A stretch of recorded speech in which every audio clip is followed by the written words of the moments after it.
गणेशोत्सवच्या पार्श्वभूमीवर सातपूरचा राजा गणपती उत्सव समिती यांच्या वतीने चित्रकला रंगभरण स्पर्धेचे आयोजन करण्यात आले होते। यामध्ये हजारो विद्यार्थ्यांनी रंगभरण स्पर्धेमध्ये सहभागी होऊन बाप्पाचा जयघोष केला।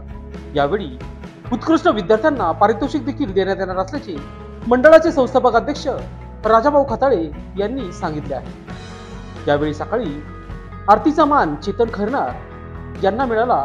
यांनी बाप्पाची आरती करून सर्वांना सुख शांती समाधान मिळू दे अशी प्रार्थना केली। यावेळी सातपूरच्या राजा मित्र मंडळाचे पदाधिकारी व तसेच विद्यार्थी मोठ्या संख्येने या ठिकाणी उपस्थित होते।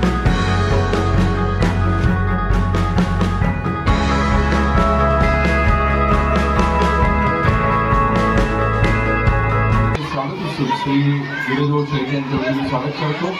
त्याचबरोबर मंडळाचे प्रेरणास्थान श्री प्रकाजी लोंढे साहेब, त्याचसोबत मंडळाचे खंबीर नेतृत्व श्री नानाजी लोंढे या सगळ्यांच्या वतीने प्रथम आपल्या सगळ्यांचं स्वागत करतो।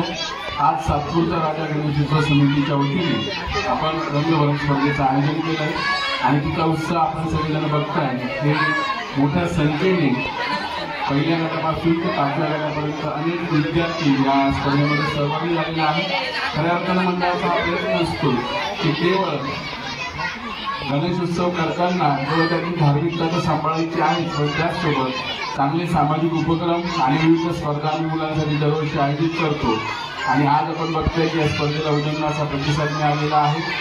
स्पर्धेमध्ये विद्यार्थ्यांची संख्या जास्त आहे, कदाचित आमच्या अपेक्षेपेक्षा जास्त असल्याने कदाचित आपण जो बक्षीस वितरणाचा कार्यक्रम आहे त्याची तारीख मात्र आपण आज रात्री या ठिकाणी डिक्लेअर करणार आहोत।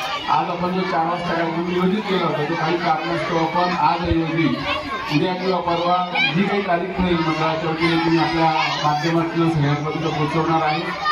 या सगळ्या उपक्रमाला आमचे मित्र आणि आपल्या परिसरातील ॲडव्होकेट श्री मनीष घोंगडे सर यांनी शुभेच्छा द्याव्याची विनंती करतो। गिरीश शेळके तसेच नानाजी लोंढे व आमचे प्रेरणास्थान मान्य प्रकाशजी लोंढे साहेब यांच्या आशीर्वादाने आणि सहयोगाने आज गिरीश शेळके यांनी प्रेरित होऊन आम्हा सर्व कॉलनीवासियांसाठी सातपूरचा राजा हा एक आदर्श गणेशोत्सव कार्यक्रम सुरू केलेला आहे। त्याबाबत मी गिरीश शेळके यांचे खूप खूप अभिनंदन करतो व त्यांनी हा स्तुत्य उपक्रम असाच वारंवार कायम चालू ठेवावा। त्यांना भविष्यासाठी व भावी वाटचालीसाठी मी हार्दिक शुभेच्छा देतो।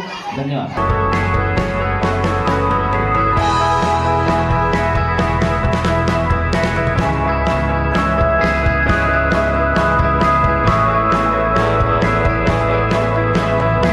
लोकशास्त्र न्यूजसाठी दिशाकडनं सातपूर।